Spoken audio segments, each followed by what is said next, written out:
અંકલેશ્વરના નવા બોરભાટાના બળિયાદેવ ફળિયામાં શાકભાજીના વેપારીને મેલી વિદ્યાના નામે 4.44 લાખની છેતરપિંડી કરતા પોલીસ ફરિયાદ નોંધાઈ છે।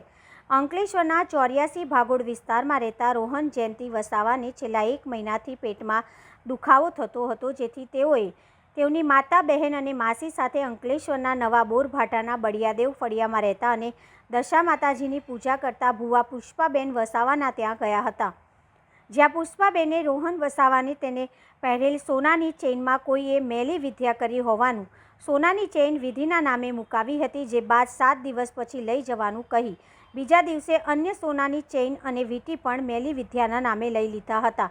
આટલેથી નહીં અટકતા ભુવા પુષ્પાબેન વસાવા રોકડા 20,000 અને યુવાનના બજાજ ફાઇનાન્સના કાર્ડ ઉપર ફર્નિચર મળીને કુલ 4.44 લાખના મુદ્દામાલની છેતરપિંડી કરી હતી, જે મુદ્દામાલ યુવાન પર માંગતા તેને ભુવાએ ખોટા કેસમાં ફસાવી દેવાની ધમકી આપી હતી। આ છેતરપિંડી અંગે અંકલેશ્વરની B ડિવિઝન પોલીસે ગુનો નોંધી વધુ તપાસ હાથ ધરી છે। નામ રોહન છે।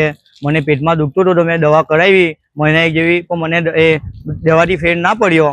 મેં સોનોગ્રાફી બી કરી, સોનોગ્રાફીમાં મને નોર્મલ બતાવ્યું। તો મમ્મીએ એવું કીધું કે આપણે એક માતાજી છે ત્યાં ગયા એ માતાજીએ મને એવું કીધું કે તારી સોનાની અંદર ચેનમાં કરી આપેલું છે। તો પહેલા દિવસે એક ચેન મંગાવી, તે કે તને 6 દિવસ પછી મળી જશે। તો મને મારી બીજા દિવસે મારી બીજી ચેન ને વીંટી મંગાવી, તે કે એ બી તને 6 દિવસ પછી મળી ગઈ। તો 6 દિવસ પછી અમે લેવા ગયા તો મને બાના કાઢવા લાગ્યા, એવું કે કાલે એવું કરવા લાગ્યા।